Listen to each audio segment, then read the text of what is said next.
በስመ አብ ወወልድ ወመንፈስ ቅዱስ አሐዱ አምላክ አሜን። የዕለቱ ወንጌል የማቴዎስ ወንጌል ምዕራፍ 20 ከቁጥር 1 እስከ ፍጻሜ። መንግሥተ ሰማያት ለወይኑ አትክልት ሠራተኞችን ሊቀጥር ማልዶ የወጣ ባለቤት ሰውን ትመስላለችና፣ ሠራተኞችንም በቀን 1 ዲናር ተስማምቶ ወደ ወይኑ አትክልት ሰደዳቸው። በ3 ሰዓትም ወጥቶ ሥራ የፈቱ ሌሎችን በአደባባይ ቆመው አየ። እነዚያንም እናንተ ደግሞ ወደ ወይኔ አትክልት ሄዱ፣ የሚገባውንም እሰጣችኋለሁ አላቸው። እነርሱም ሄዱ። ደግሞም በ6ና በ9 ሰዓት ወጥቶ እንዲሁ አደረገ። በ11ኛውም ሰዓት ወጥቶ ሌሎቹን ቆመው አገኘና ሥራ ፈታችሁ ቀኑን ሁሉ በዚህ ስለምን ትቆማላችሁ አላቸው። የሚቀጥረን ስላጣን ነው አሉት። እርሱም እናንተ ደግሞ ወደ ወይኔ አትክልት ሂዱ፣ የሚገባውንም ትቀበላላችሁ አላቸው። በመሸም ጊዜ የወይኑ አትክልት ጌታ አዛዡን ሠራተኞችን ጥራና ከኋለኞች ጀምረ እስከ ፊተኞች ድረስ ደሞዝ ስጣቸው አለው። በ11ኛው ሰዓት የገቡ መጥተው እያንዳንዳቸው 1 ዲናር ተቀበሉ። ፊተኞችን በመጡ ጊዜ አብዝተው የሚቀበሉ መስሏቸው ነበረ። እርሱም ደግሞ እያንዳንዳቸው 1 ዲናር ተቀበሉ። ተቀብለውም እነዚህ ኋለኞች 1 ሰዓት ሠሩ፣ የቀኑንም ድካምና ትኩሳት ከተሸከምን ከእኛ ጋር አስተካከልሃቸው ብለው በባለቤቱ ላይ አንጎራጎሩ። እርሱ ግን መልሶ ከእነርሱ ለአንዱ እንዲህ አለው፣ ወዳጄ ሆይ አልበደልሁህም፣ በ1 ዲናር አልተስማማኸኝምን? ድርሻህን ውሰድና ሂድ። እኔ ለዚህ ለኋለኛው እንዳንተ ልሰጥ እወዳለሁ። በገንዘቤ የወደድኩትን አደርግ ዘንድ መብት የለኝምን? ወይስ እኔ መልካም ስለሆንሁ ዓይን ምቀኛ ናትን? እንዲሁ ኋለኞች ፊተኞች፣ ፊተኞችም ኋለኞች ይሆናሉ። የተጠሩ ብዙዎች፣ የተመረጡ ግን ጥቂቶች ናቸውና። ኢየሱስም ወደ ኢየሩሳሌም ሊወጣ ሳለ በመንገድ 12ቱን ደቀ መዛሙርት ብቻቸውን ወደ እርሱ አቅርቦ እነሆ ወደ ኢየሩሳሌም እንወጣለን፣ የሰው ልጅም ለካህናት አለቆችና ለጸሐፎች ይሰጣል፣ የሞት ፍርድም ይፈርዱበታል፣ ሊዘባበቱበትም ሊገርፉትም ሊሰቅሉትም ለአሕዛብ አሳልፈው ይሰጡታል፣ በሦስተኛውም ቀን ይነሳል አላቸው። በዚያ ጊዜ የዘብዴዎስ ልጆች እናት ከልጆቿ ጋር እየሰገደችና አንድ ነገር እየለመነች ወደ እርሱ ቀረበች። እርሱም ምን ትፈልጊያለሽ አላት።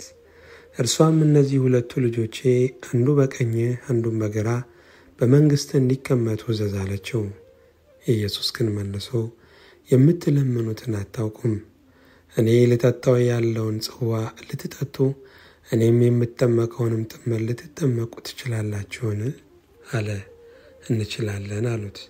እርሱም ጽዋዬንስ ትጠጣላችሁ፣ በቀኝና በግራ መቀመጥን ግን ከአባቴ ዘንድ ለተዘጋጀላቸው ነው እንጂ እኔ የምሰጥ አይደለሁም አላቸው። 10ሩም ሰምተው በ2ቱ ወንድማማች ተቆጡ። ኢየሱስ ግን ወደ እርሱ ጠርቶ እንዲህ አላቸው፣ የአሕዛብ አለቆች እንዲገዟችሁ ታላላቆችን በላያቸው እንዲሰለጥኑ ታውቃላችሁ። በእናንተስ እንዲህ አይደለም። ነገር ግን ማንም ከእናንተ ታላቅ ሊሆን የሚወድ የእናንተ አገልጋይ ይሁን። ከእናንተ ማንም ፊተኛ ሊሆን የሚወድ የእናንተ ባሪያ ይሁን። እንዲሁም የሰው ልጅ ሊያገለግል ነፍሱንም ለብዙዎች ቤዛ ሊሰጥ እንጂ እንዲያገለግሉት አልመጣም። ከኢያሪኮም ሲወጡ ብዙ ሕዝብ ተከተሉት። እነሆም 2 ዕውሮች በመንገድ ዳር ተቀምጠው ኢየሱስ እንዲያልፍ በሰሙ ጊዜ ጌታ ሆይ የዳዊት ልጅ ማረን ብለው ጮኹ። ሕዝቡም ዝም እንዲሉ ገሠጿቸው። እነርሱ ግን ጌታ ሆይ የዳዊት ልጅ ማረን እያሉ አብዝተው ጮኹ። ኢየሱስም ቆሞ ጠራቸውና ምን ላደርግላችሁ ትወዳላችሁ አለ። ጌታ ሆይ ዓይኖቻችን ይከፈቱ ዘንድ አሉት። ኢየሱስም አዘነላቸውና ዓይኖቻቸውን ዳሰሰ፣ ወዲያውም አዩና ተከተሉት። ምስጋና ለእግዚአብሔር ይሁን። መጀመሪያዊቱ የሐዋርያው የቅዱስ ጳውሎስ መልእክት ወደ ቆሮንቶስ ሰዎች ምዕራፍ 12 ከቁጥር 1 እስከ 12። ስለ መንፈሳዊ ነገርም ወንድሞች ሆይ ታውቁ ዘንድ እወዳለሁ። አሕዛብ ሳላችሁ በማናቸውም ጊዜ እንደምትመሩ ድምፅ ወደሌላቸው ወደ ጣዖታት እንደተወሰዳችሁ ታውቃላችሁ።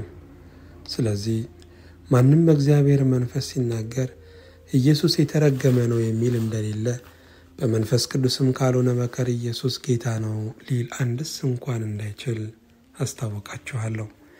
የጸጋም ስጦታ ልዩ ልዩ ነው፣ መንፈስ ግን አንድ ነው። አገልግሎትም ልዩ ልዩ ነው፣ ጌታም አንድ ነው። አሰራርም ልዩ ልዩ ነው፣ ሁሉም በሁሉ የሚያደርግ እግዚአብሔር ግን አንድ ነው። ነገር ግን መንፈስ ቅዱስን መግለጥ ለእያንዳንዱ ለጥቅም ይሰጠዋል። ለአንዱ ጥበብን መናገር በመንፈስ ይሰጠዋልና፣ ለአንዱም በዚያው መንፈስ እውቀትን መናገር ይሰጠዋል። ለአንዱም በዚያው መንፈስ እምነት፣ ለአንዱም በአንዱ መንፈስ የመፈወስ ስጦታ፣ ለአንዱም ታምራትን ማድረግ፣ ለአንዱም ትንቢትን መናገር፣ ለአንዱም መናፍስትን መለየት፣ ለአንዱም በልዩ አይነት ልሳን መናገር፣ ለአንዱም በልሳኖች የተነገረውን መተርጎም ይሰጠዋል። ይህን ሁሉ ግን ያ አንዱ መንፈስ እንደሚፈቅድ ለእያንዳንዱ ለብቻው እያካፈለ ያደርጋል። ምስጋና ለእግዚአብሔር ይሁን። የሐዋርያው የቅዱስ ያዕቆብ መልእክት ምዕራፍ 1 ከቁጥር 1 እስከ 17። የእግዚአብሔርና የጌታ የኢየሱስ ክርስቶስ ባሪያ ያዕቆብ ለተበተኑ ለ12 ወገኖች ሰላም ለእናንተ ይሁን። ወንድሞቼ ሆይ የእምነታችሁ መፈተን ትዕግስትን እንዲያደርግላችሁ አውቃችሁ ልዩ ልዩ ፈተና ሲደርስባችሁ እንደ ሙሉ ደስታ ቁጠሩት። ትዕግስት ምንም የሚጎላችሁ ሳይኖር ፍጹማንና ምሉዓን ትሆኑ ዘንድ ሥራውን ይፈጸም። ከእናንተ ግን ማንም ጥበብ ቢጎለው ሳይነቅፍ በልግስና ለሁሉ የሚሰጠውን እግዚአብሔርን ይለምን፣ ለእርሱም ይሰጠዋል። ነገር ግን በምንም ሳይጠራጠር በእምነት ይለምን። የሚጠራጠር ሰው በነፋስ የተገፋና የተነቃነቀ የባህር ማዕበል ይመስላልና። 2 ሐሳብ ላለው በመንገዱ ሁሉ ለሚወላወል ለዚያ ሰው ከጌታ ዘንድ አንዳች እንዲያገኝ አይምሰለው። የተዋረደ ወንድም ግን በከፍታው ባለጠጋም በውርደቱ ይመካ። እንደ ሳር አበባ ያልፋልና፣ ፀሐይ ከትኩሳት ጋር ይወጣልና፣ ሳርንም ያጠወልጋልና፣ አበባውም ይረግፋልና፣ የመልኩም ውበት ይጠፋልና። እንዲሁ ደግሞ ባለጠጋው በመንገዱ ይዝላል። በፈተና የሚጸና ሰው የተባረከ ነው።